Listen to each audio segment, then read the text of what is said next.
Hey guys, welcome back to our channel TechTube. Today in this video, I'm going to show you guys how you can install Netflix in your mobile device.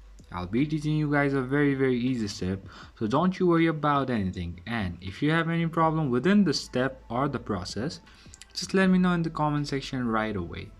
And now, without any further delay, let's just get started. So firstly, what you need to do is just go to your Play Store or Google let's say Play Store or App Store.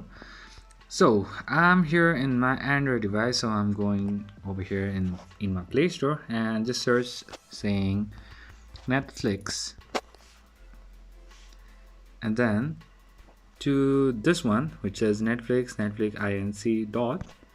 Let's go over here and just press on install,